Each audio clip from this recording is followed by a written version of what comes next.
अस्सलामुअलैकुम। उम्मीद है आप सब खैरियत से होंगे। अल्लाह आप सबको अपनी हिफ्ज़ ईमान में रखे, आमीन सुम्मा आमीन।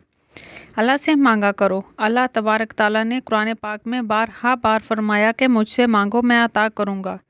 सूरह हशर में अल्लाह ताला ने दुआ की अहमियत और फजीलत को यूँ बयान किया है कि दुआ पहाड़ को सरका सकती है, पहाड़ को अपनी जगह से हिला सकती है। हम मांगते ही नहीं, हम अल्लाह के दर पर जाते ही नहीं। मांगो जो मांगना है, अल्लाह तबारक ताला से मांगो। यूसुफ अलैहिस्सलाम को कुएं से निकाल कर बादशाह बनाने वाला रब, यूनुस अलैहिस्सलाम को मछली के पेट में ज़िंदा रखने वाला रब, ज़करिया अलैहिस्सलाम को बुढ़ापे में औलाद से नवाजने वाला रब अल्लाह ही है जो नामुमकिन को मुमकिन बना देता है। जो अल्लाह यूसुफ अलैहिस्सलाम को कुएं से निकाल कर बादशाह बनाने पर कादिर है, वो तुम्हारे मसले भी ज़रूर हल करेगा। तुम वो करो जो अल्लाह की मर्ज़ी है, फिर अल्लाह उससे नवाज देगा जो तुम्हारी मर्ज़ी तुम्हारी चाहत है। अल्लाह के हजूर पेश हुआ करो। अल्लाह दिन में 5 वक्त हमें बुलाते हैं अपने घर, तो जाया करें, दुखी दिल का हाल सुनाया करें। इस वीडियो में आपको इस्तग़फ़ार के साथ एक सूरह का वजीफ़ा बताऊंगी, फिर जो आप मांगोगे अल्लाह उस पर जल्द ही कुन फरमा देंगे इंशाअल्लाह ताला। वजीफ़ा करने से पहले कुछ काम आपको छोड़ने होंगे। आपको गुनाहों से तौबा करनी होगी, ख़ास तौर पर वो गुनाह जो तन्हाई में किए जा सकते हैं। मोमिन की तन्हाई तो पाक होती है, मोमिन की तन्हाई पाक और साफ़ होती है। मोमिन तन्हाई में अल्लाह से बातें करता है। दूसरा, नमाज की पाबंदी करनी होगी। नमाज ऑप्शनल नहीं होती कि नहीं पढ़ी तो खैर है, नहीं है, नहीं, नमाज फ़र्ज़ होती है और फ़र्ज़ की अदायगी लाजिम होती है। हम अल्लाह तबारक ताला के अहकाम को तो मानते नहीं, लेकिन हम ख्वाहिश रखते हैं कि हमारी हर बात बोलने से पहले पूरी हो जाए। तो अपनी नमाज़ों की फ़िक्र करो, अपनी मस्जिदों को आबाद करें, फिर देखिएगा अल्लाह कैसे आपकी बिगड़ी को संवार देते हैं।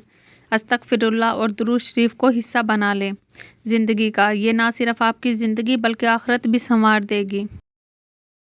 और दुरूद शरीफ तो वो अमल है जो कभी रद्द नहीं होता। आप जिस हालत में भी दुरूद शरीफ पढ़ लें, अल्लाह तबारक ताला दुरूद शरीफ को अपनी बारगाह इलाही में कबूल व मकबूल फरमाते हैं।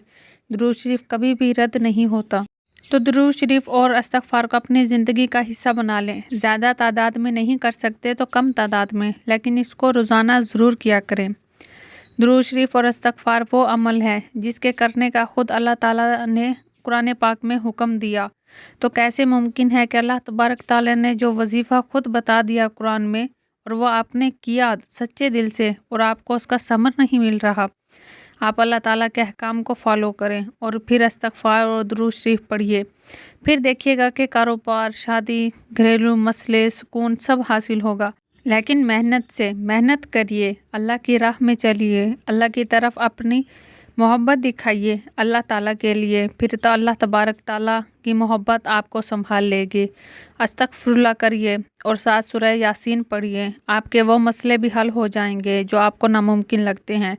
और सूरह यासीन के बारे में तो फरमाया जाता है कि जो बंदा सुबह सादिक में सूरह यासीन को एक बार पढ़ ले, उस दिन के सारे मसले, सारे मामलात अल्लाह ताला के सुपुर्द हो जाते हैं। तो आपको अगर अपनी ज़िंदगी में कभी भी कोई भी मसला हो तो सूरह यासीन, इस्तग़फ़ार और दुरूद शरीफ को थाम ले, अल्लाह तबारक ताला से मांगे। अल्लाह अता करने वाले हैं और लामहदूद होकर मांगे, लिमिटेड ना हुआ करें अल्लाह से। अल्लाह तबारक ताला वो भी अता करेंगे जो तुम्हें नामुमकिन लग रहा है।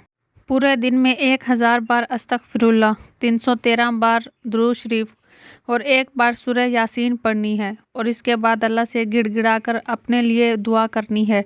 इंशाअल्लाह अल्लाह तबारक ताला आपको वो सब अता करेंगे जो तुम्हें नामुमकिन लग रहा है। दुआएं करते रहा करें और दुआओं का सिलसिला ख़त्म ना होने दिया करें। उम्मीद है कि आपको वीडियो अच्छी लगी होगी। हमारे चैनल पर न्यू हैं तो चैनल को सब्सक्राइब कर लें और वीडियो को लाइक और शेयर लाजमी किया करें। जज़ाकल्लाह खैर। और अगर आपका कोई भी सवाल है तो आप हमें कमेंट में पूछ सकते हैं, इंशाल्लाह आपको उसका जवाब ज़रूर मिलेगा। जज़ाकल्लाह खैर। अल्लाह हाफिज़।